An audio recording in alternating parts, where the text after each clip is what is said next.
संदीप प्रजापत एक बार फिर से आपके समक्ष उपस्थित हूँ। कल जो अपने अध्ययन किया था वायुदाब व वायुदाब को प्रभावित करने वाले कारक और जो अलग अलग जो पेटियां थी वायुदाब की, उन पेटियों के बारे में आज का जो अपना टॉपिक है वो है पवन है। आज जो मैंने अपना अध्ययन करेंगे वो किसके बारे में करेंगे अपन? पवन है, पवन। तो आज का जो अपना टॉपिक है पवन है। पवन के बारे में अपन देखते हैं कि वायु के क्षैतिज संचलन को पवन कहा जाता है। वायु का कैसा पवन किसे कहेंगे कि वायु का जो क्षैतिज जो संचलन है, कैसा संचलन है? क्षैतिज संचलन है, उसे क्या कहेंगे अपन? पवन कहेंगे। ठीक है, वायु का जो क्षैतिज जो संचलन है इसे अपन क्या कहेंगे? पवन कहेंगे। जबकि अगर इसी वायु का क्षैतिज संचलन ना हो, जब लंबवत जब संचलन होने लगता है, किस तरह से? जब लंबवत जब संचलन होता है, ये धरातल है या फिर समुद्र कह सकते हो अपन को, ये धरातल स्वरूप से जब लंबवत ऊपर की तरफ जब संचलन होगा तो अपन इसको कहेंगे वायु धारा। क्या कहेंगे इसको अपन? वायु धारा। तो दोस्तों पवन किसे कहेंगे? वायु का जो क्षैतिज संचलन होगा उसे पवन कहेंगे अपन। वायु धारा किसे कहेंगे? जब वायु का लंबवत संचलन होगा, जब स्थल भाग से ऊपर की ओर उठेगी वायु, तो उसे अपन वायु धारा कहेंगे। अब आगे देखते हैं अपन पवने सदैव। पवनों चलने का मूलभूत जो कारण है, पवने क्यों चलती है, इसका जो मूलभूत जो कारण है वह कारण क्या है? दो स्थानों में, कोई से भी दो स्थान है, दो स्थानों में जब वायुदाब का जब अंतर पैदा होगा, जब वायुदाब का अंतर आएगा तब पवन गति करना, जब वायु होगी वो गति करना शुरू करेगी और जब वायु गति करेगी तो हम उसे पवने कहेंगे। जब दो स्थान, कोई भी दो स्थान है, दो स्थानों में जब वायु का जो दाब है वो क्या है? वायुदाब। दो स्थानों पर, कोई भी ये दो स्थान है, जब दो स्थानों पे वायुदाब में अंतर होता है, वायुदाब में क्या होता है? अंतर होता है। उसी अंतर के स्वरूप दो स्थानों में जब वायुदाब में जब अंतर आएगा, उस अंतर के स्वरूप क्या होगा? जहां पे वायुदाब निम्न होगा, अंतर होगा, यानी कि वायुदाब यहाँ पे अलग होगा, यहाँ पे अलग होगा। अगर हम बात करते हैं वायुदाब की, तो अगर मान लो यहाँ पे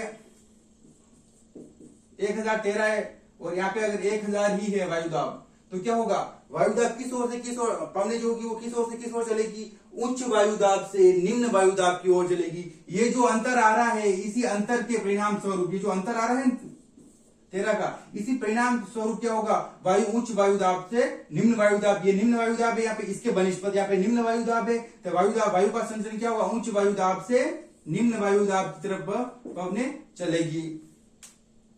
यहां तक आपको समझ में आ गया होगा। आगे बात करते हैं अपन वायुमंडल के में उच्च वायुदाब एवं निम्न वायुदाब की जो ढाल होता है। अब जो ये ढाल है, ये 13 डिग्री का जो अंतर आ रहा है, अब पवन जब उच्च वायुदाब से निम्न वायुदाब की तरफ ऐसे चलेगी, ये जो ढाल जो हो रहा है, इस ढाल को अपन क्या कहेंगे? जब दो स्थान है, एक पे उच्च वायुदाब है, एक पे निम्न वायुदाब है, ये जो ढाल जो होगा वायु के चलने का, उच्च वायुदाब से निम्न वायुदाब की ओर जब पवने चलेगी, इस ढाल को अपन क्या कहेंगे? इस ढाल को अपन क्या कहेंगे? दाब प्रवणता। क्या कहेंगे इस ढाल को अपन? दाब प्रवणता। क्या कहलाएगा ये? दाब प्रवणता। ये जो ढाल होगा, इस ढाल को अपन कहेंगे दाब प्रवणता। एक नाम और भी है दाब प्रवणता के अलावा, दूसरा नाम अपन और कह सकते हैं इसको बैरोमेट्रिक ढाल। क्या कहेंगे अपन? बैरोमेट्रिक ढाल।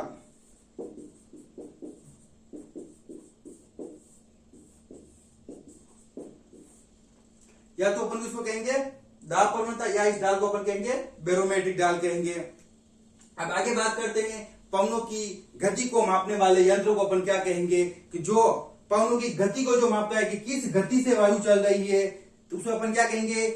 एनीमोमीटर। क्या कहेंगे उसको अपन? एनीमोमीटर। जो गति को जो मापा जाता है, गति किसके द्वारा मापी जाएगी? एनीमोमीटर के द्वारा वायु की गति को नापा जाएगा कि वायु की क्या गति है, कितने नॉट है। और जो मापते हैं वो कौन सी के? नॉट में मापते हैं। वायु की जो गति मापते हैं वो नॉट में मापते हैं अपन। अब बात करते हैं अगर अपन आगे, हालांकि कई पर किलोमीटर में मापी जाती है, वायु प्रति घंटे इतने किलोमीटर चल रही है, किलोमीटर में भी मापा जाता है। अपन आगे बात करते हैं अपन पवनों की दिशा। ये तो अपन बात करी थी गति के संदर्भ में अपन बात करी थी। गति को जो मापा जाता है वो एनीमोमीटर से मापा जाता है। अपन बात करते हैं पवनों की दिशा। मेनली आपने सबने देखा ही होगा कि पवनों को जो दिशा बताता है, पवन किस दिशा से किस दिशा की ओर चल रही है, उसको अपन कहेंगे विंड वैन। क्या कहेंगे अपन उसको?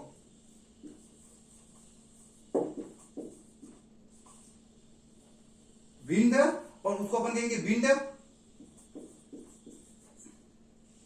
उसको अपन कहेंगे विंड वैन। क्या कहेंगे अपन इसको? विंड वैन कहेंगे। अगर हिंदी में बात करते हैं बात दिक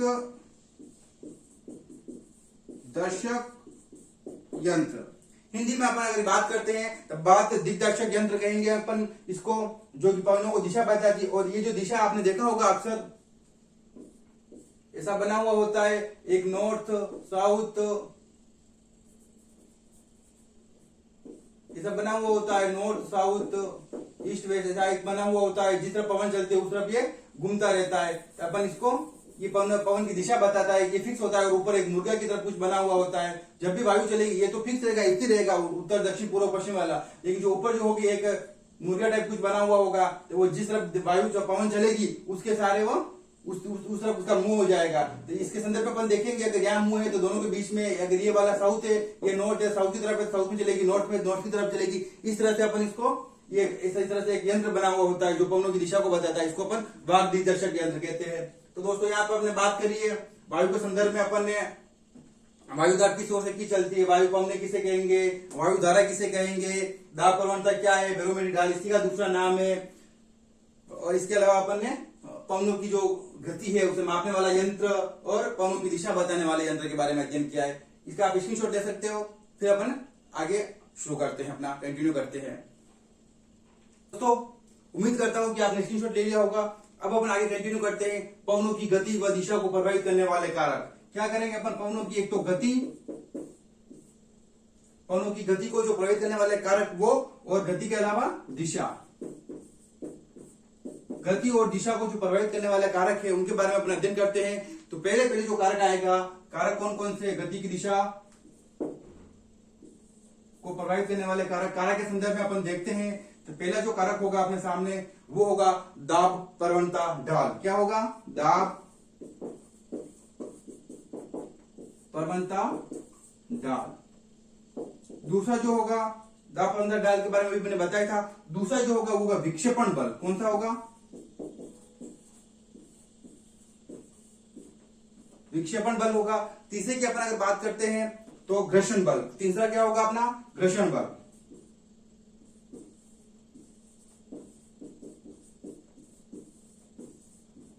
घर्षण बल भी क्या करेगी? पवनों की, इस घर्षण बल का दूसरा नाम अपन कह सकते हैं, जो घर्षण जो होगा वो किस पे होगा? तो वो धरातल पे होगा, भूघर्षण।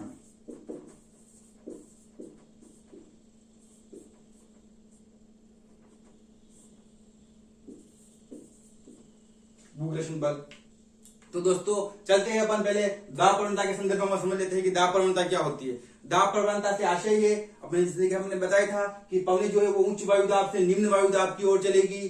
तो दोनों के बीच उच्च वायुदाब कितना है और निम्न वायुदाब कितना है, इन दोनों के बीच में जो वेरिएशन आएगा उस वेरिएशन के अनुसार जो उसका जो ढाल होगा वह ज्यादा कम होगा। अगर ज्यादा वेरिएशन है तो ढाल कैसा होगा? तीव्र होगा, ज्यादा होगा। अगर दोनों के बीच में कम वेरिएशन है तो ढाल भी कैसा होगा? कम।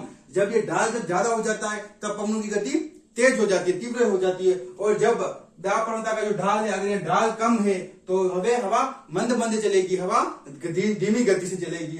इसके संदर्भ में अपन अगर समझते हैं, ये वायु दाब ज्यादा है यहाँ पे और ये वायु दाब यहाँ पे कम है। अब ये जो ढाल है, ये ढाल अगर इस तरह से है और कम कर देते इस वायु दाब को अपन, ये वायु दाब है और ये दाब प्रवणता ढाल है। अब देखेंगे ढाल कैसा है? तीव्र है। तो इस अगर ढालन की बात करते हैं अपन, यहाँ पे वायु तेज चलेगी। और अगर इसी के संदर्भ में अगर अपन देखते हैं जो वायु दाब है वो दोनों में ज्यादा वेरिएशन नहीं है, बहुत कम वेरिएशन है। तो ये जो ढाल है ये बहुत कम ढाल है। अब ये जो ढाल है ये कम है, ये ढाल ज्यादा है। यहाँ पे जो वायु की जो गति होगी वह कम होगी और यहाँ पे जो वायु की गति होगी वह तीव्र होगी। तो आपने देखा कि दाब प्रवणता की जो ढाल है वो किस तरह से वायु की गति को प्रभावित करती है। आगे बात करते हैं अपन कोरियोलिस बल या विक्षेपण बल। दोनों का एक ही नाम है। इसी विक्षेपण बल को अपन कोरियोलिस बल कहते हैं।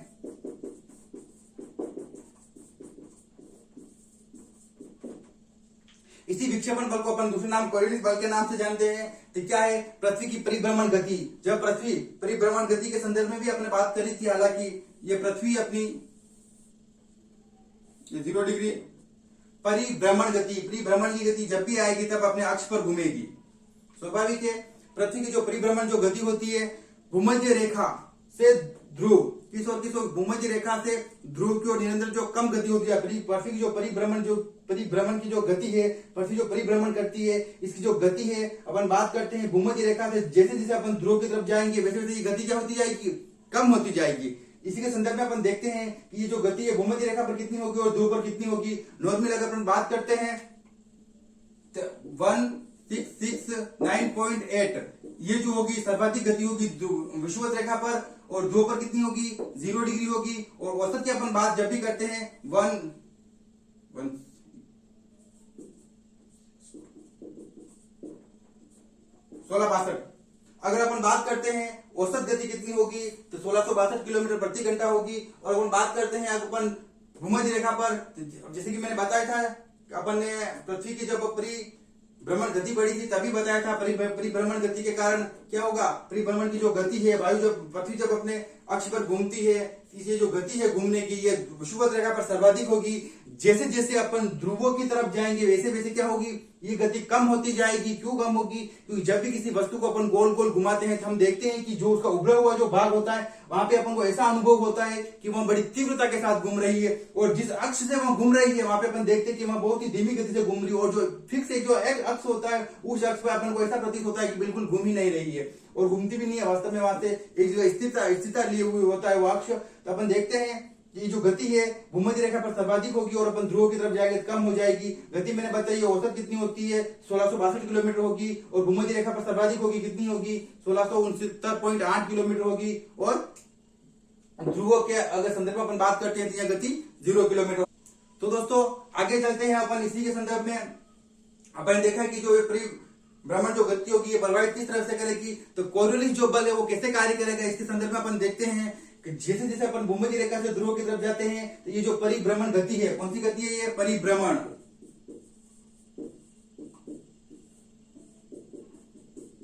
जो परिभ्रमण जो गति है यह गति विषुवत रेखा से ध्रुव की ओर जाने पर कम हो जाती है।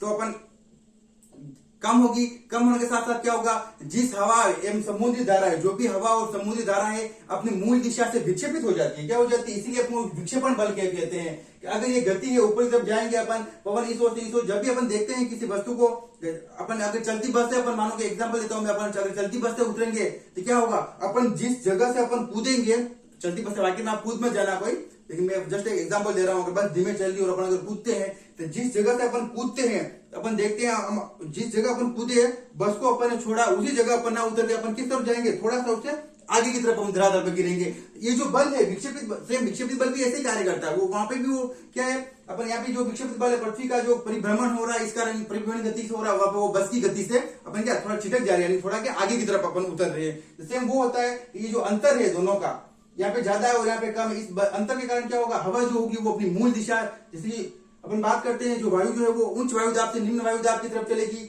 अपन ऐसे संदर्भ अपन देखा था कि यहाँ पे कौन सी वायु दाब था, भूमध्य रेखा के यहाँ समीप, भूमध्य रेखा के समीप जो भूमध्य विषुवत रेखा जो पेटी थी ये निम्न वायु दाब की पेटी थी, और अपन उपोष्ण ये जो पेटी थी उपोष्ण उच्च वायु दाब की पेटी, यहाँ पे वायु दाब उच्च था तो पवन इस ओर से इस ओर चलेगी, स्वाभाविक है पवन की दिशा यही होगी, उच्च वायु दाब से निम्न वायु दाब की तरफ चलेगी।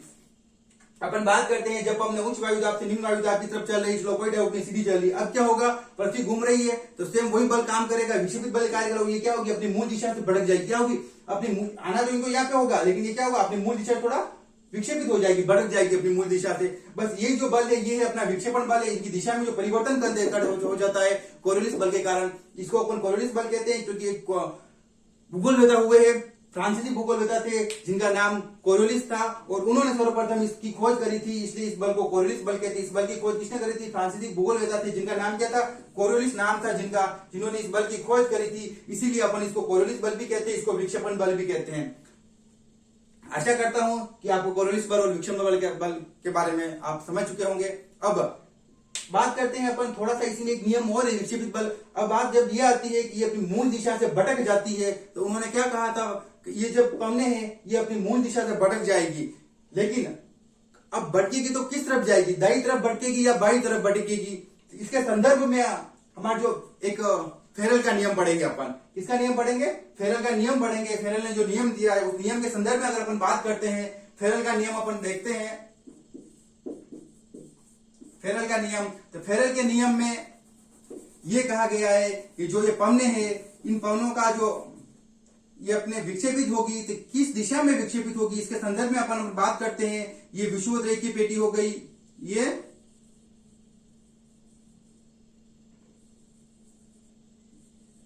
अपन बात करते हैं इसके संदर्भ में, तो फेरेल ने जो नियम दिया था, फेरेल के नियम के अनुसार उन्होंने सिंपल से यह बताया कि ये जो पवने हैं ये अपनी मूल दिशा से किस ओर विक्षेपित होगी। तो ये जिनकी जो मूल दिशा है, अब मूल दिशा कौन सी होगी, ये 0 डिग्री है। ये 30 से 35 डिग्री के समथिंग जो अपनी पेटी बन रही थी, उपोष्ण कौन सी पेटी थी, उपोष्ण उष्ण उच्च वायुदाब की पेटी। उपोष्ण कटिबंध में है और उच्च वायुदाब की पेटी है। तो अपन देखते हैं उपोष्ण उच्च वायुदाब की पेटी, यानी वायुदाब किस ओर चलेगा, उच्च वायुदाब से निम्न वायुदाब की ओर। तो ये उच्च वायुदाब है, यहाँ पे निम्न वायुदाब है, इस ओर पवने चलेगी। यहाँ पे उच्च वायुदाब है और यहाँ पे निम्न वायुदाब है, पवने इस ओर चलेगी। तो ये पवनों की कौन सी हो गई, मूल दिशा से। अब फेरेल का नियम ये कहता है कि कोरियोलिस बल के कारण, कौन सा बल के कारण, कोरियोलिस बल के कारण ये जो पवने हैं ये अपनी मूल दिशा से विक्षेपित हो जाती है। अब विक्षेपित कैसे होगी, मूल दिशा तो इनकी ये है, अब विक्षेपित कैसे होगी, बात करते हैं अपन उत्तरी गोलार्ध के संदर्भ में। तो उत्तरी गोलार्ध में जो ये पवने हैं, ये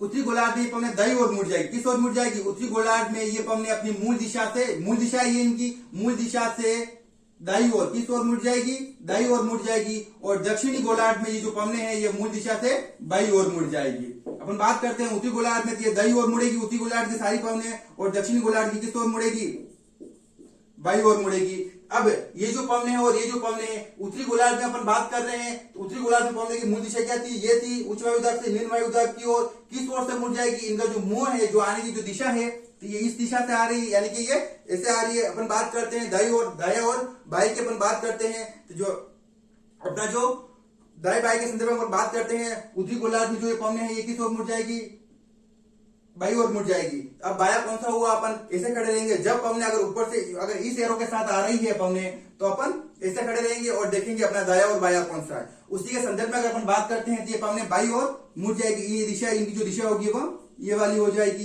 दाईं ओर मुड़ रही है, क्योंकि अपना दाया कौन सा, अपना दाया ये वाला है। ये पवने थोड़ी सी इस तरफ विक्षेपित हो जाएगी, अपना बाया ये वाला है, ये पवने थोड़ी इस तरफ विक्षेपित हो जाएगी। लेकिन अपन उत्तरी गोलार्ध के संदर्भ में देख रहे हैं, पवने किस ओर विक्षेपित हो जाएगी, अपनी दाईं ओर। और बात कर रहे हैं अपन दक्षिणी गोलार्ध के संदर्भ में, तो ये पवने किस ओर विक्षेपित हो जाएगी। अब इन पवनों की जो दिशा है वो इस साइड है, और दक्षिणी गोलार्ध में पवने फिर से किस ओर हो जाएगी, बाईं ओर हो जाएगी। तो अपना बाया कौन सा है, ये अपना बाया है। तो पवनों की जो दिशा होगी वो इस ओर विक्षेपित हो जाएगी। जैसे कि आप देख रहे हैं, अपना जो लेफ्ट हैंड है ये बाया है, और ये पवनों की विक्षेपित जो दिशा है ये इस ओर हो गई है। इस तरह से फेरेल का नियम इसको संतुष्ट करता है कि उत्तरी गोलार्ध में जो पवने हैं वो अपनी मूल दिशा से दाईं और दक्षिणी गोलार्ध में जो पवने हैं वो मूल दिशा से अपनी बाईं ओर विक्षेपित हो जाती है। किस वजह से होती है, ये विक्षेपण बल के कारण होती है या कोरियोलिस बल के कारण होती है। अपन बात करते हैं, अब जो अपना बचा है वो है घर्षण बल। कौन सा बल बचा अपना, घर्षण बल। घर्षण बल जो होता है वो स्तरीय भागों पर अधिक होता है। घर्षण बल अपन देखते हैं तो समुद्र भाग कैसा होगा, लगभग समतल होगा, पूरा हल्की हल्की लहरें उठेगी, लेकिन फिर भी कैसा है, समतल समुद्री भाग। और अपन बात करते हैं जो अपना भूभाग है, पृथ्वी का जो समुद्री भाग और महाद्वीपीय भाग की अगर बात करते हैं तो कहीं पर पर्वत है, कहीं पर पठार है, कहीं पर मैदान है, ऊपर उबड़ खाबड़ है। अपन बात करते हैं समुद्र पर पवने एक जैसी चलेगी, तीव्रता के साथ चलेगी, उनकी तीव्रता बढ़ती जाएगी। तो यहाँ पे जो घर्षण बल होगा वो कम होगा, क्योंकि उनके साधनों पे अवरोध नहीं आ रहा है। लेकिन अपन बात करते हैं, अगर महाद्वीपीय भाग की बात करते हैं तो क्या होगा, स्तरीय भागों में क्या होगा, पवनों के सामने अवरोध आएंगे, इसलिए वजह से पवनों को घर्षण ज्यादा करना पड़ेगा। इसलिए इस पवनों को घर्षण ज्यादा करना पड़ेगा। क्या होगा, उनके सामने अवरोध आएंगे, अवरोध की वजह से उनकी गति कम हो जाएगी। इसीलिए अपन बात करते हैं स्तरीय भागों में जो पवनों की गति होती है वो कम होती है अपेक्षा समुद्री भागों से। समुद्री भागों में जो पवनों की गति होती है वह तीव्र होती है। तो दोस्तों ये अपने पढ़े हैं पवनों की गति और दिशा के संदर्भ में कुछ तथ्य पढ़े थे कि पवनों की गति व दिशा को प्रभावित करने वाले कारक कौन कौन से है। मुझे लगता है कि इन कारकों में से इससे कोई प्रश्न बाहर जाएगा। तो दोस्तों अब अपन आगे देखते हैं, पवनों के प्रकार के बारे में अध्ययन करेंगे। आप चाहो तो इसका स्क्रीनशॉट ले सकते हो, स्क्रीनशॉट ले लीजिए। तो दोस्तों पवनों के संदर्भ में अपन बात कर रहे हैं, अब पढ़ेंगे अपन पवनों के प्रकार।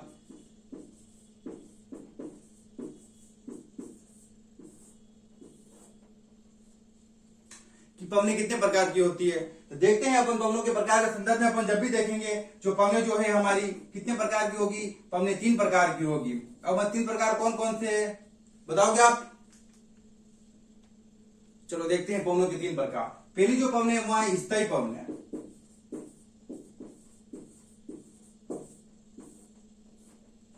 स्थायी पवने। दूसरी बात करते हैं द्वितीयक पवने।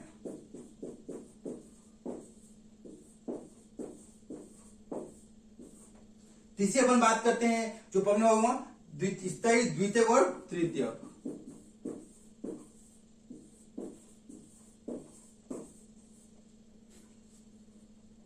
तो दोस्तों अपन देखेंगे पवने जो है वह 3 प्रकार की होती है हमारे सामने। पहली जो पवने होगी वह स्थायी पवने होगी, दूसरी होगी वह पहली स्थायी, दूसरी द्वितीयक, तीसरी तृतीयक पवने। अपन अध्ययन करेंगे सबसे पहले स्थायी पवनों के बारे में कि क्या होती है स्थायी पवने। तो समझते हैं स्थायी पवनों के बारे में।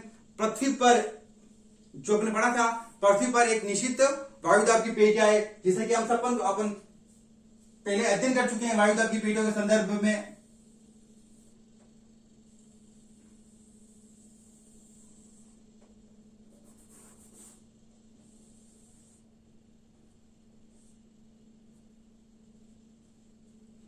वायुदाब की पेटियों के संदर्भ में अपन इससे पहले वाली क्लास में अध्ययन कर चुके हैं। दोस्तों मैं अब यही कहूंगा आपको कि आप इस क्लास को आधी अधूरी ना देखें, क्योंकि एक बार जो डायग्राम बनेगा अपन उसमें कुछ बदलाव करेंगे और आपने अगर आधा देख लिया है तो आपका क्वेश्चन गलत हो सकता है अगर आपको पूरा नहीं मालूम है। तो आप इस वीडियो को पूरा देखें, चैनल को सब्सक्राइब करें, वीडियो को लाइक करें, ज्यादा से ज्यादा शेयर करें।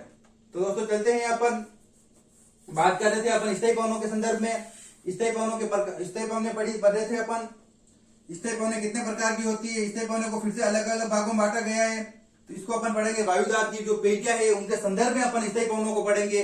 स्थायी पवने क्या है? स्थायी पवने वे पवने हैं जो स्थायी रहती है। पहले तो नाम से स्पष्ट हो रहा है स्थायी पवने क्या होगी। स्थायी पवने वही है जो स्थायी रूप से किसी एक ही दिशा में चले, फिक्स होता है। इनकी जो दिशा होती है वह फिक्स होती है, ये समय के साथ बदलती नहीं है। पवनों की जो सामान्य जो दिशा होती है वह लगभग सेम होती है, बिल्कुल भी बदलाव नहीं होता है इसमें। स्थायी पवनों के और भी अलग अलग नाम है। अपन इसको ग्रही पवने भी कहेंगे कि ये पूरे जो पृथ्वी जो अपना ग्रह है, पूरा जो पृथ्वी ग्रह है, इस ग्रह पर चलने वाली पवने हैं, इसलिए अपन इनको ग्रही पवने भी कहेंगे। दूसरा जो नाम है इनको अपन मूल पवन भी कहेंगे। क्या कहेंगे कि जितनी भी ये दूसरी पवने हैं, तृतीय पवने, द्वितीय और तृतीय पवने, इनकी पवनों का जो मूल है जो वो ये स्थायी पवने ही है। अपन बात करते हैं इनको, और दूसरा नाम इनका मूल पवने भी है। अपन इनको और भी एक नाम दे सकते हैं, अपन इनको सनातनी पवने। सनातनी पवने इसलिए कहेंगे अपन क्योंकि सनातन काल से, प्राचीन समय से ये चली आ रही है, इसलिए अपन इनको सनातनी पवने भी कहेंगे। तो चलते हैं अपन इन पवनों के बारे में। इनका जो क्रम है वो फिक्स रहता है। अपन बात करते हैं, पहले अपन इसको अध्ययन जो करना है वो अपन को वायुदाब की पेटियों के संदर्भ में करना है। एक बार फिर से अपन वायुदाब की पेटियां, बताओ कितनी पेटियां थी, कितने भागों में बांटा गया था, पढ़ा था इससे पहले वाली क्लास में अपन ने वायुदाब की पेटियां। तो वायुदाब की पेटियां 4 प्रकार की होती है, जिनको अपन चार इसके भाग है, लेकिन 7 पेटियां होगी। उन 4 भागों में 7 पेटियों का वर्णन करेंगे अपन, देखेंगे अपन। तो पहली जो पेटी है वो विषुवत रेखीय, नाम क्या है इसका? पहली जो पेटी है अपनी ये वाली,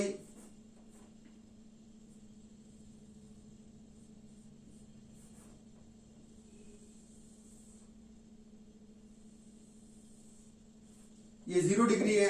बात करते हैं अपन पहली जो पेटी है विषुवत रेखा कहेंगे अपन को। तो विषुवत रेखीय न्यून वायुदाब की पेटी, विषुवत रेखा के संदर्भ में इसका नाम है। तो 0 डिग्री से 5 डिग्री उत्तर और 5 डिग्री दक्षिण के संदर्भ में यह पेटी है। तो बात करते हैं अपन इस पेटी के संदर्भ में। ये जो विषुवत रेखा है, विषुवत रेखा, इसका नाम क्या होगा? विषुवत रेखीय न्यून दाब की पेटी। क्या नाम होगा इसका? विषुवत रेखीय न्यून वायुदाब की पेटी।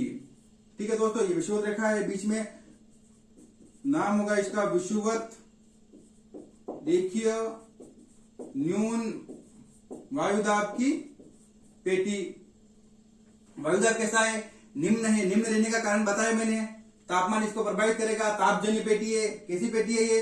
तापजन्य पेटी है। क्यों है? क्योंकि तापमान के कारण यहाँ पे वर्ष तापमान का मेनली इसका न्यून वायुदाब होने के पीछे जो कारण है वह है तापमान। सूर्य की किरणें वर्ष सीधी गिरती है, सीधी गिरने के कारण क्या होगा? तापमान ज्यादा होगा। तापमान ज्यादा होगा, वायु गर्म होकर फैल जाएगी, वायु का संचरण होगा, वायु ऊपर उठ जाएगी। ऊपर उठने के कारण वायुदाब कैसा बनेगा? निम्न वायुदाब बनेगा।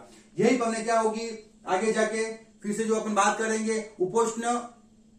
उपोष्ण कटिबंधीय उच्च वायुदाब की पेटी की अपन बात करते हैं। तो वहां पे जाके पवने फिर से धरातल पर स्वरूप आएगी, नीचे उतरेगी पवने। इसके बनिष्पत वहां का जो वायुदाब होगा वहां थोड़ा ज्यादा होगा, इसलिए अपन उसको कहेंगे उपोष्ण कटिबंधीय उच्च वायुदाब की पेटी। क्या बात करते हैं अपन? उपोष्ण कटिबंधीय उच्च वायुदाब की पेटी।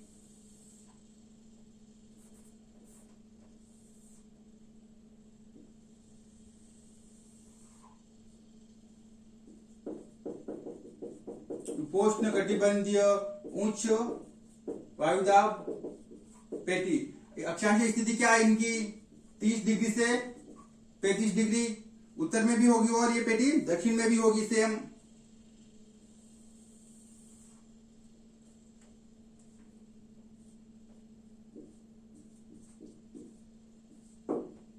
डिग्री से 35 डिग्री उपोष्ण कटिबंधीय उच्च वायुदाब पेटी। ये जो पेटी है कैसी है? ये गतिजन्य पेटी है। क्यों है? क्योंकि पवनें यहां से गति करके वहां गई और वहां पे नीचे उतरी, इसलिए ये गतिजन्य पेटी, क्योंकि पवनों में गति हुई है। ठीक है, यहाँ पे तापमान का कोई मैटर नहीं है, तापमान इसको प्रभावित करता है हालांकि, लेकिन इतना नहीं करता है। यहाँ पे जो होगी वो पवनों की गति प्रभावित करेगी। पवनों की गति प्रभावित करने के कारण ये गति की पेटी कौन सी है? गतिजन्य पेटी है। ये तापजन्य पेटी है। अब अपन आगे बात करते हैं। नेक्स्ट जो है अपनी उपध्रुवीय निम्न वायुदाब की पेटी। कौन सी है? उपध्रुवीय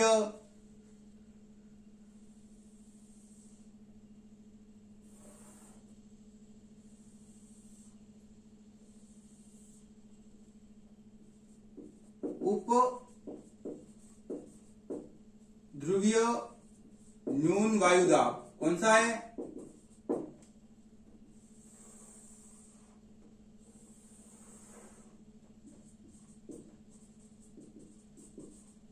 उप ध्रुवीय न्यून वायुदाब पेटी। तो 60 से 65 ये हो गई अपनी उप ध्रुवीय न्यून वायुदाब की पेटी। ठीक है, अब जो पेटी है दूसरी अपन बात कर रहे हैं उस पेटी के संदर्भ में 85 डिग्री उत्तर से 90 डिग्री उत्तर और सेम एज इट इज दक्षिण में भी चलेगा। इस पेटी का नाम जो होगा वो होगा ध्रुवीय, ध्रुव पर है तो नाम होगा, मैं ये रो देके यहां पे लिख देता हूं। ठीक है, ध्रुवीय उच्च वायुदाब। वायुदाब कैसा है? उच्च वायुदाब पेटी है। और बात करते हैं यहाँ पे फिर से अपन दक्षिण के संदर्भ में 85 डिग्री साउथ है, साउथ से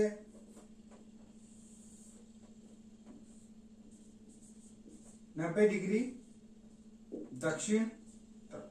इस पेटी का जो नाम है वो है ध्रुवीय उच्च वायुदाब पेटी। तो दोस्तों देखते हैं, आप जैसा कि आपने बताया था कि पवनी जो है वो उच्च वायुदाब से निम्न वायुदाब की ओर चलेगी। अपन इसके संदर्भ में अगर बात करते हैं वायुदाब की पेटियों के संदर्भ में, तो सनातनी पवनों को 3 भागों में बांटा गया है। कितने भागों में बांटा गया है?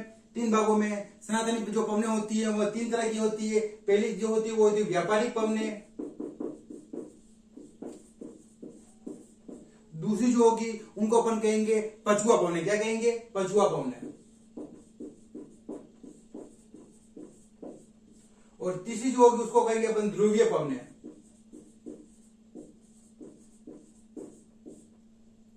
व्यापारिक, पछुआ और ध्रुवीय पवनें। ये सनातनी पवनों के प्रकार है, 3 भागों में बांटा गया है। अब इसके संदर्भ में अपन देखेंगे कि वायु जो होती है वो हमेशा उच्च वायुदाब से निम्न वायुदाब की ओर चलती है। तो जहां पे उच्च वायुदाब होगा वहां से अपन किस तरफ जाएंगे? निम्न वायुदाब की तरफ जाएंगे। तो देखो बात करते हैं अपन विषुवत रेखा निम्न वायुदाब का केंद्र है, ये उच्च वायुदाब का है, तो उच्च वायुदाब से निम्न वायुदाब की ओर जाएगी। यहाँ पे भी उच्च वायुदाब से निम्न वायुदाब की ओर आएगी। फिर अपन बात करें उच्च वायुदाब है, ये न्यून वायुदाब है, उच्च वायुदाब से निम्न वायुदाब की तरफ जाएगी। उच्च वायुदाब है, ये न्यून वायुदाब है। अपन बात करते हैं फिर से ध्रुवीय उच्च वायुदाब है। ध्रुव पर कौन सा? ये जो पेटी है ये उच्च वायुदाब की पेटी है, तो उच्च वायुदाब से कहां जाएगी? न्यून वायुदाब की तरफ जाएगी। ये उच्च वायुदाब की पेटी है, तो उच्च वायुदाब से कहां जाएगी? न्यून वायुदाब की ओर जाएगी। यहां तक हमने बताया है कि जो पवनें जो होती है वो उच्च वायुदाब से निम्न वायुदाब की तरफ जाएगी। अपन बात करते हैं जो पवनें, कौन सी पवनें? जो पवनें विषुवत रेखा, ये वाला जो कटिबंध है, ये वाला जो कटिबंध है, यानी कि जो स्थायी पवनें जो है वो पूर्ण ग्रह पर चलेगी, इसलिए ग्रही पवनें कहेंगे अपन इनको। लेकिन जो स्थिर पवने जो व्यापारिक पवने हैं ये कौन सी होगी, ये व्यापारिक जो पवने होगी ये विषुवत रेखीय न्यून वायुदाब की ओर चलेगी। किस ओर चलेगी, विषुवत रेखीय न्यून वायुदाब की ओर जो पवने चलेगी वह कौन सी पवने, व्यापारिक पवने। अब ये पवने कहां से चलेगी, ये उपोष्ण कटिबंधीय उच्च वायुदाब की पेटी की ओर से चलेगी। कहां से चलेगी, उपोष्ण कटिबंधीय उच्च वायुदाब की पेटी से विषुवत रेखीय न्यून वायुदाब की पेटी की ओर चलेगी। ये उपोष्ण कटिबंधीय उच्च वायुदाब की पेटी से न्यून वायुदाब की पेटी, उपोष्ण कटिबंधीय उच्च वायुदाब की पेटी से विषुवत रेखीय न्यून वायुदाब की पेटी की ओर चलेगी, वो व्यापारिक पवने है। कौन से डिग्री से कौन से डिग्री के अक्षांशों तक चलेगी ये पवने, तो ये 30 डिग्री से 5 डिग्री की ओर चलेगी। ठीक है, 30 डिग्री से 5 डिग्री, 30 डिग्री से 5 डिग्री की ओर चलेगी। ये जो क्षेत्र है वो 5 से 30 डिग्री के अक्षांशों के उत्तर, 5 से 30 डिग्री उत्तर और 5 से 30 डिग्री दक्षिण के मध्य रहेगा। अपन बात कर रहे थे अब ये पवने जो उत्तर उच्च वायुदाब से निम्न वायुदाब की ओर चलेगी। इन्हीं पवनों को आपने समझा था फेरल का नियम और कोलोरिस बल के कारण ये पवने क्या हो जाएगी, अपनी मूल दिशा से विक्षेपित हो जाएगी। ये इनकी मूल दिशा है। अब इनको अपन विक्षेपित करते हैं तो ये मूल दिशा से क्या हो जाएगी, विक्षेपित हो जाएगी। तो विक्षेपित कैसे होगी दोस्तों, जैसा कि हमने बताया था कि उत्तरी गोलार्ध के संदर्भ में अपन बात करी थी। उत्तरी गोलार्ध में पवने किस ओर मुड़ जाएगी, तो उत्तरी गोलार्ध में पवने दाईं ओर मुड़ जाएगी। किस ओर मुड़ जाएगी, दाईं ओर। और दक्षिणी गोलार्ध में पवने किस ओर मुड़ जाएगी, बाईं ओर मुड़ जाएगी। अब बात करते हैं पहले उत्तर के गोलार्ध को ले लेते हैं। उत्तरी गोलार्ध है, पवने किस ओर मुड़ जाएगी, उत्तरी गोलार्ध में दाईं ओर मुड़ जाएगी, अपनी जो मूल दिशा है। अब बात करते हैं अपन इस पवन की, इसकी जो मूल दिशा है वो क्या है, ऊपर से नीचे आ रही है, ये इसकी मूल दिशा है। उत्तरी गोलार्ध में पवने किस ओर मुड़ेगी, दाईं ओर मुड़ेगी। तो दाया ये दाया भाग है अपना, राइट हैंड की साइड। दाई यानी कि राइट हैंड, बाया यानी कि लेफ्ट हैंड। ठीक है, तो उत्तरी गोलार्ध में राइट हैंड की तरफ मुड़ जाएगी। ये ऐसे आ रही है पवने, ये वाली स्थिति रहेगी इसकी, ये राइट हैंड से इस हाथ की तरफ मुड़ जाएगी। किस तरफ मुड़ जाएगी, इनकी जो पवने जो होगी ये मूल दिशा से ये विक्षेपित हो गई।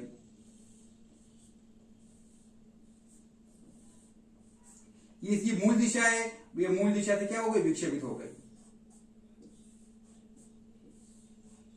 ठीक है, ये जो पवन है दक्षिणी गोलार्ध के संदर्भ में ये पवन, दक्षिणी गोलार्ध में पवन किस ओर मुड़ जाएगी, बाईं ओर मुड़ जाएगी। इसका जो मुंह है वो ऊपर की तरफ है, ये इस तरह से इसकी साइज है, बाईं ओर यानी कि लेफ्ट हैंड की तरफ मुड़ जाएगी। ये मेरा लेफ्ट हैंड है, ये लेफ्ट हैंड की तरफ बाईं ओर मुड़ रही है, ये इनको बाईं तरफ मोड़ दो।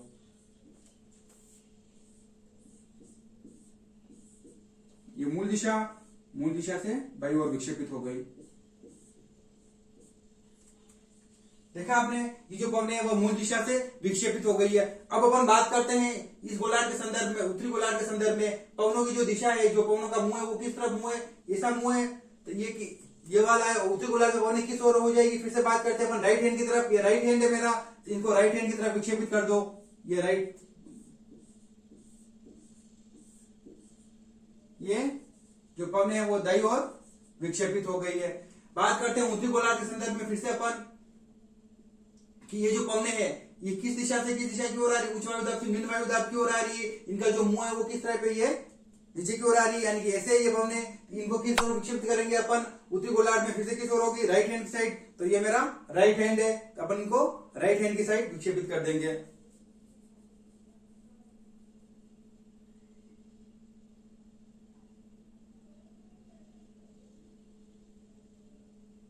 उत्तरी गोलार्ध, उत्तरी गोलार्ध,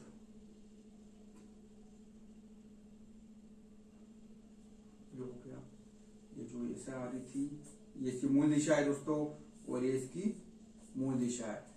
अब हम बात करते हैं इनके मूल दिशा के संदर्भ में ये पवने।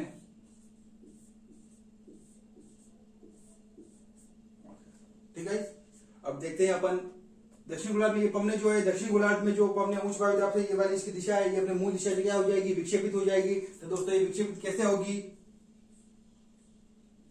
ये विक्षेपित होगी अपने मूल दिशा से किस ओर मुड़ेगी, ऐसी मूल दिशा है, मूल दिशा में दक्षिण गोलार्ध में बाईं ओर मुड़ेगी। ये ऐसे आ रही है पवने, ये बाईं ओर, यानी कि बाईं ओर अपन इसको विक्षेपित कर दिया।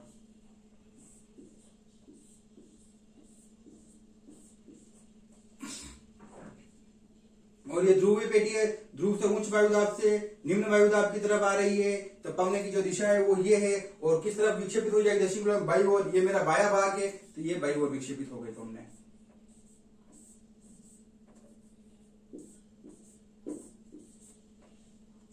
ये अपनी सारी पवनों को अपने विक्षेपित कर दिया है। ठीक है, अब व्यापारी पवनें कौन सी है इसमें, ये जो पवनें हैं वो व्यापारी पवनें हैं जो विषुवत रेखा के आसपास चलेगी, वह व्यापारी पवनें हैं। जो बीचों बीच यानी उपोष्ण कटिबंधीय उच्च वायुदाब से उप ध्रुवीय न्यून वायुदाब के बीच में जो पवनें चलेगी 35 से लेकर 60 डिग्री के मध्य दोनों चलेगी, वो पछुआ पवनें होगी। और जो ध्रुवीय पवनें वो नाम से स्पष्ट है, जो ध्रुवों से चलेगी। क्या किस ओर से चलेगी, ध्रुवों से चलेगी, ये भी ध्रुवों से चल रही है, ये ध्रुवीय पवनें हो गई। तीनों प्रकार की पवनें अपन ने पढ़ ली है, ध्रुवीय पवनें। अब एक चीज और बताता हूं मैं आपको, ये जो पवनें है कौन सी, ध्रुवीय पवनें, कौन सी, ध्रुवीय पवनें और विषुवत जो रेखीय पवनें हैं, यानी कि ध्रुवीय पवनें आ जाएगी और ये विषुवत रेखीय पवनें, ये दोनों पवनें, इनको अपन पूर्वा पवनें कहेंगे। क्या कहेंगे अपन इनको, पूर्वा। इन दोनों को अपन पूर्वा पवन कहेंगे और इनको पछुआ पवन। इन दोनों को अगर देखा जाए, इनको पूर्वा पवन इसलिए कहेंगे कि इन जो पवनों की जो दिशा है दोनों की वो सेम दिशा रहती है। कौन सी किसकी दिशा सेम रहेगी, जो व्यापारिक पवनें हैं और ध्रुवीय पवनें हैं, इनकी दिशा सेम रहेगी, पूर्व पवन कहेंगे, क्योंकि ये पूर्व की तरफ से आएगी। किस ओर से आएगी, पूर्व से बहेगी, इसलिए इनको पूर्व पवन कहेंगे अपन। ठीक है, बात करते हैं अपन पछुआ पवन, जो पश्चिम से बहेगी वो पछुआ पवन है। पछुआ पवन कहाँ है, जो बीच में जो आएगी अपने उपोष्ण कटिबंधीय उच्च वायुदाब की पेटी से उप ध्रुवीय न्यून वायुदाब की पेटी की जो मध्य होगा 35 से 60 डिग्री, ये जो पवनें है ये पछुआ पवनें है। कौन सी पवनें है, ये पछुआ पवनें है। और ये जो है ये व्यापारिक पवनें है। ठीक है, कौन सी है, व्यापारिक पवनें में क्या अंतर्गत आएगी ये, और ये अपनी ध्रुव पर जो है वो ध्रुवीय पवनें आएगी। यहां तक अगर आप स्क्रीनशॉट लेना चाहते हो तो आप स्क्रीनशॉट ले लीजिए। फिर आगे की बात करते हैं अपन। तो दोस्तों उम्मीद है आपने स्क्रीनशॉट ले लिया होगा। बात कर रहे हैं अपन ये व्यापारिक पवनें, कौन सी पवनें हैं, ये जो है वो व्यापारिक है, ये ध्रुवीय और ये पछुआ। ठीक है, सेम ये दक्षिण में भी होगा। अपन बात करते हैं अब स्थानीय पवनों, जो स्थायी पवन पढ़ रहे हैं अपन,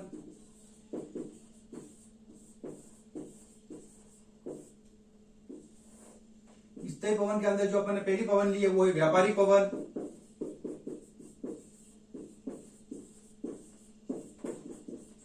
व्यापारी पवन शब्द की बात करते हैं, जैसे नाम से स्पष्ट है व्यापारिक पवनें। तो पहले बता देता हूं मैं, इनका व्यापार से कोई संबंध नहीं है।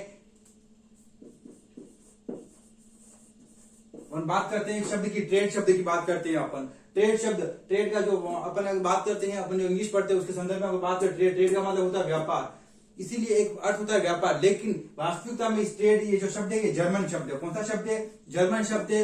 और इस ट्रेड का जो मतलब होता है वह क्या होता है, एक निश्चित पथ पर, क्या मतलब होता है, एक निश्चित पथ पर, कोई एक निश्चित पथ है, उस पथ पर जो चलने वाली पवन है उनको अपन स्थायी पवन कहेंगे। लेकिन हमने इंडिया में क्या ले लिया, इस ट्रेड का अर्थ व्यापार से ले लिया, इसलिए अपन बोलते हैं व्यापारिक पवन। बाकी वास्तविकता में जो इसका अर्थ है वह है ट्रेड, एक जर्मन शब्द का, जर्मन भाषा का शब्द है, जर्मन शब्द है। इसका जो अर्थ होगा वो होगा एक निश्चित पथ पर चलने वाली पवनें, यानी कि स्थायी पवनें है वो। तो बात कर रहे हैं अपन व्यापारिक पवनें एक निश्चित पथ पर चलेगी। ये ट्रेड शब्द से इनकी उत्पत्ति हुई है, व्यापार से इनका कोई संबंध नहीं है। ठीक है, ट्रेड जो शब्द है वो जर्मन भाषा का शब्द है। आगे अपन बात करते हैं, ये पवनें दोनों गोलार्धों में, दोनों गोलार्धों के, उत्तरी गोलार्ध में हो गया और दक्षिणी गोलार्ध में भी हो गया। व्यापारिक पवन उत्तरी गोलार्ध में भी चलेगी और दक्षिणी गोलार्ध में भी, दोनों गोलार्धों में इनकी उपोष्ण उच्च वायु दाब, उपोष्ण उच्च वायु दाब की जो पेटी है इससे विषुवत रेखीय न्यून वायु दाब की ओर चलेगी। जैसे डायग्राम में स्पष्ट हो रहा है, उपोष्ण कटिबंध उच्च वायुदाब की पेटी से चल रही है और कहां चल रही है, विषुवत रेखीय पेटी की ओर चल रही है, विषुवत रेखीय न्यून वायुदाब की पेटी की ओर। सेम यहाँ पे भी यही कंडीशन है, उपोष्ण कटिबंध उच्च वायुदाब की पेटी से विषुवत रेखीय न्यून वायुदाब की पेटी की ओर चलेगी। ठीक है, ये मैं नोट डाउन नहीं कर रहा हूं क्योंकि यहाँ पे लिखा हुआ है साहब। अब अगर बात करते हैं अपन इनकी दिशा की बात करते हैं, तो इनकी जो दिशा है व्यापारिक पवनों की, उस दिशा के संदर्भ में अपन देखते हैं तो उत्तरी गोलार्ध में इनकी दिशा उत्तर पूर्व से दक्षिण पश्चिम होगी। क्या होगी, उत्तर पूर्व से दक्षिण पश्चिम। अब कैसे होगी उत्तर पूर्व से दक्षिण पश्चिम, तो मैं आपको बता देता हूं। उत्तरी गोलार्ध के संदर्भ में अपन बात कर रहे हैं। ठीक है, कौन सा गोलार्ध में, उत्तरी गोलार्ध की बात कर रहा हूं मैं। उत्तरी गोलार्ध में जो इन पवनों की दिशा होगी वो उत्तर पूर्व से दक्षिण पश्चिम होगी। क्यों होगी, ये जो एरो है, अगर मैं इस एरो पे बात करता हूं, ये एरो मैंने ऐसा बनाया हुआ है, इस एरो के संदर्भ में अगर मैं बात करता हूं तो दिशाएं कितनी अपनी 4 है। ये उत्तर हो गई, ये दक्षिण हो गई, ये पूर्व हो गई और ये पश्चिम हो गई। ये किस ओर से किस ओर चल रही है, उत्तर पूर्व से दक्षिण पश्चिम की ओर चल रही है, उत्तर पूर्व से दक्षिण पश्चिम। ठीक है, इस एरो से देख लेना, ये इसी पे अगर मैं एरो बना देता हूं इसी पे, तो ये उत्तर हो जाएगा, दक्षिण, ये पूर्व और पश्चिम। ठीक है, ये उत्तर पूर्व से दक्षिण पश्चिम की ओर ये पवने चल रही है। इनकी जो दिशा है उत्तरी गोलार्ध के संदर्भ में। अब हम बात करते हैं अब अपन दक्षिण गोलार्ध के संदर्भ में, ये उत्तरी गोलार्ध में इनकी दिशा हो गई। और अपन बात करते हैं दक्षिणी गोलार्ध में जो इनकी है वो दिशा क्या है। तो दक्षिणी गोलार्ध में अगर देखा जाए तो दक्षिणी गोलार्ध में जो इनकी, अगर मैं ये एरो बना देता हूँ, ये एरो बना दिया मैंने, ये उत्तर हो गया, ये दक्षिण हो गया, ये पूर्व हो गया और ये पश्चिम हो गया। तो ये वो सेम एज इट इज दक्षिण गोलार्ध में इनका जो एरो वो कैसे जा रहा है, ऐसे जा रहा है इसको एरो, और ये मैंने दिशा का बना दिया, ये उत्तर, ये दक्षिण, ये पूर्व और ये पश्चिम। अब आप ही बताओ कि इसकी जो दिशा है वो दिशा क्या होगी। देखो इसको चारों दिशा बता दी, एरो बता दिया। एरो की दिशा क्या है, अपन को एरो की दिशा समझनी है, क्या है, उत्तर पश्चिम में, उत्तर पश्चिम की तरफ जा रही है। तो दिशा क्या होगी बताओ जल्दी से।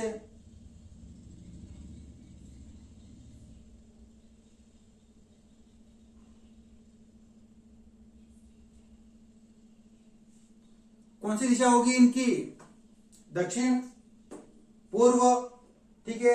ये दक्षिण पूर्व से किस ओर जा रही है, उत्तर पश्चिम, या उत्तर पश्चिम हो गई। दिशा आ गई अपने सामने। दिशा क्या होगी, दक्षिण पूर्व से किस ओर जा रही है, उत्तर पश्चिम की तरफ जा रही है, ठीक है। अब ये हटा रहा हूं मैं, अपने पास ये दिशा आ गई है, ठीक है। व्यापारिक पवनों के बारे में पढ़ लिया है, इनके जो विस्तार है वो देख लिया अपन ने, हालांकि यहाँ से स्पष्ट मैंने यहाँ पे नोट डाउन नहीं किया है। दिशा अपने पास आ गई है, व्यापारिक पवनों की जो दिशा है वो क्या है। अब हम बात करते हैं, ये पवने गर्म से और अधिक गर्म अक्षांशों की ओर चलने के कारण सामान्य वर्षा नहीं करती। क्या होता है, गर्म से और अधिक गर्म अक्षांश किस ओर से किस ओर चलेगी, गर्म से और अधिक गर्म अक्षांश का मतलब आप समझ रहे हो। डायग्राम देखिए, बिल्कुल आप डायग्राम से समझ जाओगे क्या कह रहा है, क्या कहने जा रहा हूं मैं। ये पवने गर्म से और अधिक गर्म अक्षांशों की तरफ चल रही है, इसलिए सामान्यतः वर्षा नहीं करती है। देखो ये जो अक्षांश है, सूर्य की किरणें कहां सीधी गिरेगी, भूमध्य रेखा पर सीधी गिरेगी, बिल्कुल गिरेगी भूमध्य रेखा पर सीधी। भूमध्य रेखा के बाद थोड़ी थोड़ी सी किरणों में तिरछापन आएगा, थोड़ा इधर भी तिरछापन जाएगा। ये थोड़ा, ये ज्यादा गर्म है और ये कम गर्म है। तो मैं कह रहा हूं गर्म से और अधिक गर्म, इनकी तुलना में ये अक्षांश ज्यादा गर्म है। तो गर्म से और अधिक गर्म, गर्म से और अधिक गर्म अक्षांशों की तरफ ये पवनें चल रही है, इसलिए सामान्यतः ये क्या नहीं करती है, बारिश वर्षा नहीं करती है। विश्व के सभी उष्ण कटिबंधीय मरुस्थल, अब हम बात करते हैं, जब आगे अपन और भी पढ़ेंगे इसके बारे में विस्तृत पढ़ेंगे अपन, जब विश्व के जलवायु प्रदेश अपन पढ़ेंगे तब इसे संदर्भ में विस्तृत बात करेंगे अपन। लेकिन फिर भी यहां मैं बता देता हूं कि विश्व के जितने भी उष्ण कटिबंधीय मरुस्थल है इन्हीं पवनों के मार्गों में आते हैं। महाद्वीप के जितने भी महाद्वीप है, जो बड़े बड़े महाद्वीप है, अपने महाद्वीपों के जो पश्चिमी भाग है, वहां पर महाद्वीपों के पश्चिमी भाग में कौन से जितने भी उष्ण कटिबंधीय मरुस्थल है वह महाद्वीप के पश्चिमी भाग में अवस्थित है और इन्हीं पवनों के मार्गों में आते हैं, ठीक है। क्यों, ये सामने तो वर्षा करती नहीं है, इसलिए इन्हीं पवनों के मार्गों में वो आएंगे। अब हम बात करते हैं इसका और विस्तृत दिन अपन विश्व के जलवायु प्रदेश पढ़ेंगे तब करेंगे। नॉर्मली आपको इतना ध्यान रखना है, ये जो पवने हैं ये पवने वर्षा नहीं करती है। क्यों नहीं करती है, गर्म से और अधिक गर्म अक्षांशों की तरफ चलती है। विश्व के जितने भी उष्ण कटिबंधीय मरुस्थल है, मरुस्थल दो प्रकार के होते हैं, ठंडे भी होते हैं, उष्ण भी होते हैं, गर्म भी होते हैं। जितने भी उष्ण कटिबंधीय मरुस्थल है वह सारे मरुस्थल इन्हीं पवनों के मार्ग में आ रहे हैं। और वो जो भाग है वो कौन से, वो महाद्वीप के पश्चिमी भाग है। जितने भी महाद्वीप है, अपना एशिया, यूरोप, अफ्रीका की बात करते हैं तो महाद्वीप के पश्चिम की ओर आ रहे हैं। 7 महाद्वीप है अपने, ठीक है। उनमें से जो इस क्षेत्र में जो महाद्वीप के जो भाग है या इस क्षेत्र में जो महाद्वीप आ रहे हैं उनकी जो पश्चिमी भाग है वहां पे इन पवनों का प्रभाव देखा जाता है। और वहां पे क्या होगा, उष्ण कटिबंधीय मरुस्थल और सारा मरुस्थल की बात करते हैं अपन, थार के मरुस्थल की बात करते हैं, यही पवनों के मार्ग में और महाद्वीप के पश्चिमी भाग है वो। आगे चलते हैं अपन, दूसरी हेडिंग जो है अपनी वो पछुआ पवन है। पहली हो गई व्यापारिक, अब दूसरी की बात कर रहे हैं अपन पछुआ पवन। क्या है पछुआ पवन, तो पछुआ पवन देखो, अपने पछुआ पवन देखते हैं अपन 30 डिग्री जो उपोष्ण कटिबंधीय उच्च वायुदाब की पेटी है। कौन सी, उपोष्ण कटिबंधीय उच्च वायुदाब की पेटी है। उच्च वायुदाब से निम्न वायुदाब की चलेगा, तो किस ओर से ये जो पवन है व्यापारिक पवन है, ये भी उपोष्ण कटिबंधीय उच्च वायुदाब की पेटी से ही चल रही थी, लेकिन किस ओर चल रही थी, विषुवत रेखीय न्यून वायुदाब की पेटी की ओर चल रही है। और पछुआ जो पवन है वो उपोष्ण उच्च कटिबंधीय वायुदाब की पेटी से किस ओर जाएगी, ध्रुव उपध्रुवीय न्यून वायुदाब की पेटी की तरफ जाएगी। कहां जाएगी, उपध्रुवीय न्यून वायुदाब की पेटी की तरफ जाएगी। तो दोनों को तो बात करते हैं, तो उपोष्ण कटिबंधीय उच्च वायुदाब, उपोष्ण कटिबंधीय उच्च वायुदाब की पेटी से किस ओर जाएगी, उपध्रुवीय न्यून वायुदाब पेटी की ओर जाएगी, उपध्रुवीय न्यून वायुदाब पेटी की तरफ जाएगी, ठीक है। अपन दिशा की बात, दिशा के संदर्भ में अगर देखते हैं अपन तो सेम वही कॉन्सेप्ट है, इसी पे बना दो नोट। अपन देखते हैं ये जो पवन है इनकी जो दिशा है उत्तरी गोलार्ध के संदर्भ में पहले बात करते हैं अपन। ये उत्तरी गोलार्ध,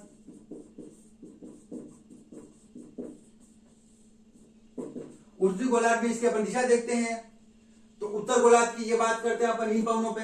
ये जो उत्तरी गोलार्ध है, उत्तरी गोलार्ध में ये पवन चल रही है, इसी पे अपन बना देते हैं एरो, ऐसे डेटा ऐसे तिरछा जा रहा है, ये तिरछा है, इसे बना दो अपन वही, ये उत्तर दक्षिण पूर्व और पश्चिम।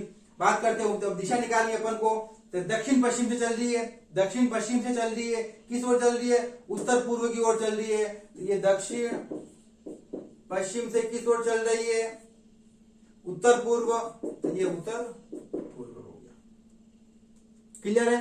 उत्तरी गोलार्ध में संदर्भ में अपन बताया दक्षिण पश्चिम से उत्तर पूर्व की ओर चल रही है उत्तरी गोलार्ध में। अब बात करते हैं अपन दक्षिणी गोलार्ध में जो इनकी दिशा है वह क्या है।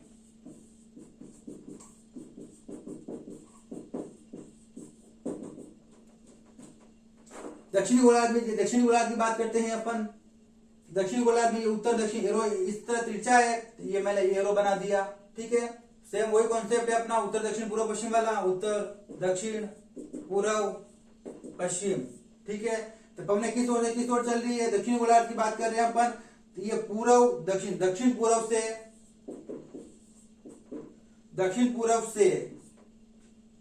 सॉरी उत्तर पश्चिम से किस ओर चल रही है, उत्तर पश्चिम से दक्षिण पूर्व की ओर चल रही है, ठीक है। किस ओर चल रही है पवने, उत्तर पश्चिम,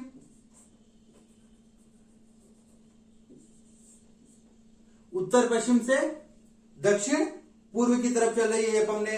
इन पवनों की जो है दिशा है, दिशा बता दी हमने, दिशा किस ओर से किस ओर चल रही है, एकदम इजी है दिशा निकालना। एरो के ऊपर आप उत्तर दक्षिण पूर्व पश्चिम बता दो और अपनी दिशा निकाल लो, ठीक है। दिशा के बाद अपन बात करते हैं, ये पवने गर्म से ठंडे अक्षांशों की ओर चल रही है, किस ओर से किस ओर चल रही है, गर्म से ठंडे अक्षांश। अब बात करते हैं अपन, ये गर्म है, जैसे जैसे अपन उत्तर की तरफ जाएंगे अक्षांश कैसे होते जाएंगे, ठंडे होते जाएंगे।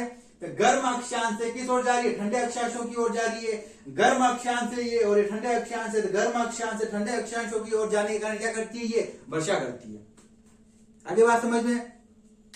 अब दक्षिणी गोलार्ध में पछुआ पवनों, अब दक्षिणी गोलार्ध के संदर्भ में अपन बात करें, किसी संदर्भ बात कर रहे हैं, दक्षिणी गोलार्ध के संदर्भ में अपन पछुआ पवनों की बात कर रहे हैं। दक्षिणी गोलार्ध के संदर्भ में पछुआ पवनों की जो महासागरीय विस्तार, अब दक्षिण में क्या होता है, नॉर्मल पृथ्वी में देखा जाए अपन, अगर पृथ्वी का ग्लोब देखते हैं अपन, जो अपना उत्तरी जो गोलार्ध है, उत्तरी गोलार्ध में महाद्वीप ज्यादा है, स्तरीय भाग ज्यादा है, बनिस्पत दक्षिणी गोलार्ध में महासागरीय भाग ज्यादा है। अपन दक्षिणी गोलार्ध का अगर इन पवनों की बात करते हैं, अपन पछुआ पवनों की बात करते हैं दक्षिणी गोलार्ध के संदर्भ में, तो नॉर्मली एक चीज निकल के सामने आएगी अपने कि उत्तरी गोलार्ध में स्थल भूभाग ज्यादा होने का कारण पवनें नॉर्मल गति से बहेगी, सामान्य गति से बहेगी। लेकिन दक्षिणी गोलार्ध में जल की अधिकता है, महासागरों की अधिकता है, इसलिए ये पवनें जो है तेज गति से बहती है। किस गति से बहती है, तेज गति से बहती है। बात करते हैं अपन पृथ्वी 40 डिग्री अक्षांश के संदर्भ में इन पवनों को कहा जाता है गरजता चालीसा। क्या कहेंगे अपन, पछुआ पवन को अलग अलग अक्षांशों के संदर्भ में देखें अपन, तो 40 डिग्री दक्षिणी, ये बात भी पूरे दक्षिण गोलार्ध के संदर्भ में हो रही है, उत्तरी गोलार्ध के संदर्भ में नहीं होगी। उत्तरी गोलार्ध में क्या स्तरीय भाग ज्यादा है, इसलिए उत्तरी गोलार्ध में इन हवाओं को इस नाम से नहीं जाना जाएगा, केवल दक्षिणी गोलार्ध में जाना जाएगा। क्यों जाना जाएगा, क्योंकि महासागर की अधिकता है, महासागर की अधिकता के कारण क्या उसके सामने अवरोध में बात करी थी। पवने की गति के संदर्भ में अपन ने देखा था कि जो घर्षण बल जो होता है वो महासागरों पर कम होता है और स्थल भाग पे ज्यादा होता है। क्यों, क्योंकि अवरोध स्थल भाग पे ज्यादा होते हैं, महासागर पर कम होते हैं। महासागर पर अवरोध कम होने के कारण हवा की जो गति है वो बढ़ती जाती है। सेम यही होता है कि 40 डिग्री अक्षांश पे दक्षिणी गोलार्ध में जो पछुआ पवन है 40 डिग्री अक्षांश संदर्भ में जब चलती है तो इनकी जो तेज चलने के कारण इनको कहा जाता है गरजता चालीसा। क्या कहेंगे, गरजता चालीसा।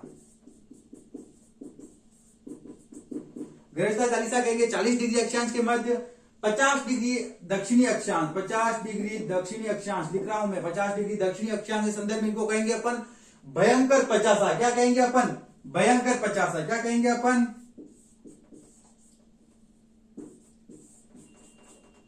गरजता चालीसा कहेंगे अपन। 40 डिग्री दक्षिणी अक्षांश के संदर्भ में जब 50 डिग्री अक्षांश की बात करेंगे अपन तो भयंकर 50। क्या कहेंगे, भयंकर 50। एक नाम और है 50 के, एक तो होगा भयंकर 50, दूसरा होगा प्रचंड 50। क्या कहेंगे अपन, प्रचंड 50। कब कहेंगे ये, 50 डिग्री दक्षिणी अक्षांश के संदर्भ में, 50 डिग्री दक्षिणी अक्षांश के संदर्भ में अपन इसको कहेंगे भयंकर 50 या फिर प्रचंड 50। बात करते हैं अपन 60 डिग्री दक्षिणी अक्षांश के संदर्भ में तो चीकती सहा। क्या कहेंगे अपन, चीखती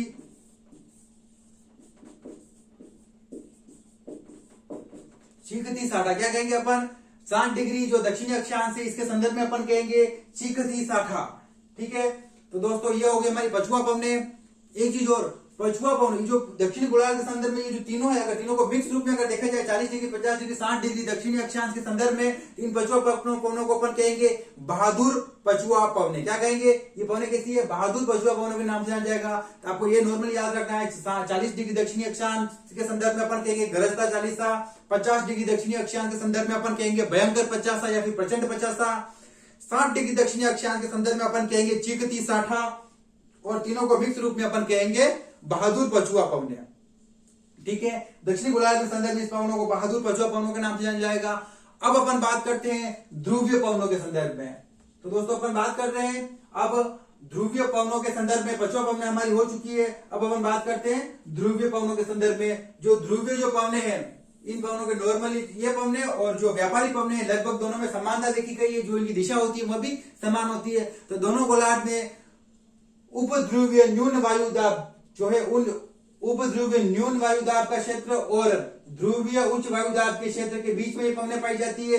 इनकी जो दिशा होती है वो ध्रुवीय उच्च वायुदाब से उपध्रुवीय न्यून वायुदाब की ओर चलती है। किस ओर से किस ओर चलती है? ध्रुवीय उच्च वायुदाब से निम्न वायुदाब की पेटी की ओर चलेगी। ध्रुवीय उच्च वायुदाब की पेटी से उपध्रुवीय न्यून वायुदाब की पेटी की ओर चलती है। इनकी जो दिशा है वो दिशा क्या रहेगी? नॉर्मल इनकी जो दिशा है वो व्यापारिक पवनों के संदर्भ में अपन ने पढ़ी थी, यही दिशा रहेगी इनकी। देख लेते हैं ये दिशा कैसे रहेगी इनकी। बात करते हैं अपन उत्तरी गोलार्ध के संदर्भ में। उत्तरी गोलार्ध के संदर्भ में एरो ऐसे आ रहा है, तो ये एरो हो गया। ठीक है, और ये एरो हो गया। दिशा की बात करते हैं अपन, ये उत्तर दक्षिण पूर्व और पश्चिम। तो कौन सा है? उत्तर पूर्व। ये देखो उत्तरी गोलार्ध के उत्तर पूर्व से दक्षिण पश्चिम, ये दक्षिण पश्चिम। व्यापारिक पवनों वाली से उत्तरी गोलार्ध में भी इसकी स्थिति। अपन बात करते हैं दक्षिणी गोलार्ध के संदर्भ में इसकी स्थिति। तो ये अपना दक्षिणी गोलार्ध के संदर्भ में इसकी जो स्थिति है, ये वाली एरो है, ये एरो बना दिया मैंने। अब बात करते हैं फिर से वही उत्तर दक्षिण पूर्व और पश्चिम। इनकी स्थिति क्या है? दक्षिण पूर्व से, ये दक्षिण पूर्व से, उत्तर पश्चिम, ये उत्तर पश्चिम। यानी जो इनकी जो स्थिति है वो व्यापारिक पवनों जैसी ही रहेगी, ध्रुवीय पवनों की स्थिति। अब बात करते हैं ये जो पवने हैं ये ठंडे अक्षांशों से और ठंडे अक्षांशों की ओर चलिए। ये तो ठंडे अक्षांश ही है, सॉरी, ये जो पवने हैं वो अत्यधिक ठंडे स्थान से कम ठंडे स्थान की ओर चल रही है। किस ओर से किस ओर चल रही है? जो ध्रुव पर जो बर्फ जमी रहती है कम ठंडे स्थानों की ओर चली जाएगी। यहाँ से ये शीतलता लेके आएगी और यहाँ पे आगे तक आएगी। ये अत्यधिक ठंडे स्थानों से चलने का ये पवने कैसी है? शीत पवने। कैसी है? शीत शुष्क है, क्योंकि ठंडा स्थान है, जमा हुआ है यहाँ पे। तो ये शीत और शुष्क, शीतलता लिए हुए शीत शुष्क पवने है ये, जो कि अत्यधिक ठंडे स्थान से थोड़े कम ठंडे स्थानों की तरफ चलती है। तो ये बताइए अपने स्थायी पवनों के संदर्भ में अपन ने पढ़ा है 3 पवने, व्यापारिक पवने, पछुआ पवने और ध्रुवीय पवने पढ़ी है अपन ने। अब आगे अपन बात करते हैं द्वितीय पवने। ये टॉपिक अपना आज बहुत ज्यादा लेंथी हो जाएगा, तो अपन कल पढ़ेंगे द्वितीय पवने। उन्हीं का दूसरा नाम है सामयिक पवने। आज अपनी व्यापारिक पवने तक का टॉपिक क्लियर होगा। तो दोस्तों उम्मीद करता हूं कि आपको समझ आया होगा। अगर ऐसा लगता है कि कोई टॉपिक विशेष या फिर किसी शब्द विशेष या फिर किसी के संदर्भ में आपको समझ में नहीं आया हो, तो आप हमें कमेंट कीजिए। हम जरूर नेक्स्ट डे उस कमेंट पर चर्चा करेंगे। दोस्तों एक बार फिर से कहूंगा, जिसने भी चैनल को लाइक नहीं किया है, शेयर नहीं किया या सब्सक्राइब नहीं किया है, चैनल को लाइक करे, चैनल को शेयर करे, चैनल को सब्सक्राइब करे, वीडियो को भी लाइक करे, वीडियो को भी शेयर करे और सब्सक्राइब करें। इसी के साथ मैं आज अपनी क्लास को विराम देता हूं। धन्यवाद।